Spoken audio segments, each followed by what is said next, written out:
Okay, my name is Charrisse McKenzie, and I'm a survivor of domestic abuse. I choose not to say violence because I just think that's an extreme word. I think abuse is abuse, and it comes in so many forms, so that is the word that works for me. I guess there's always red flags, and you don't pay attention because you think, oh, it's just we're over here versus over there. When I was over there, I'm always on vacation, on holiday, everybody's happy, and this could be a culture shock, and so on and so forth. You just make 10,000 excuses for bad behavior because nowadays bad behavior is like just acceptable. And it got down to where I had information in my car that I didn't want him to see, so one day he wanted to use my car, and I adamantly said no. And he was going to church, and I felt really bad saying, you can't use my car to go to church. But I couldn't take the chance that you're going to lift up my floor mats because I had information about where I was moving to, hiding in the car. And I literally left the state. I left the church we were at. I left the state. I left my job. I left everything that I knew because this was my home. It wasn't his home.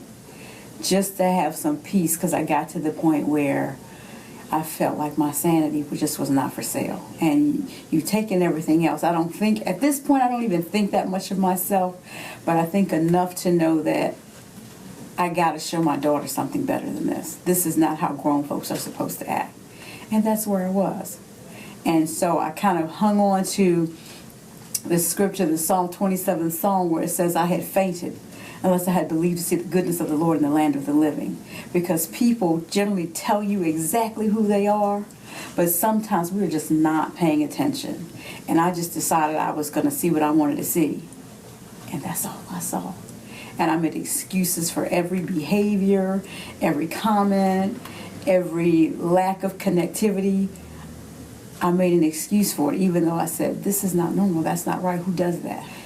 Because he wasn't there. I had a moment in here where she was doing my makeup, and I was like, this is great. I was by myself. Because nobody really knows what I'm doing. I mean, I think I told one person, maybe two by now.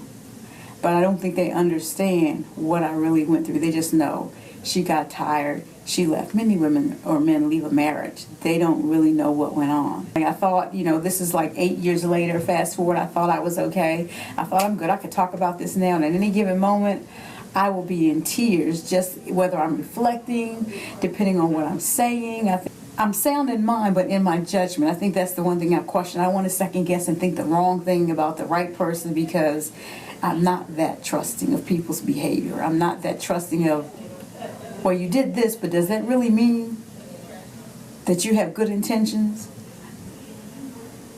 Being able to open the door and say, this is who I am, like it or not. This is where I'm at, like it or not, and not apologize for anything.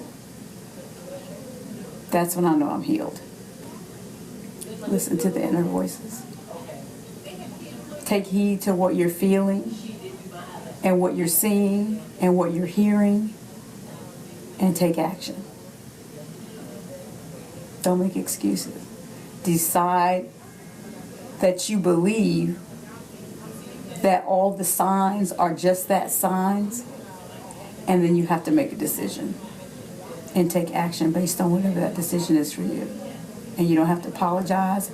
You don't have to feel like, I do is a life sentence if it's not the right life for you. That's what I would tell her. And then stand your ground. Well, you do it, okay? I am Charrisse McKenzie, Raw Beauty Ambassador, and I am RB Proud.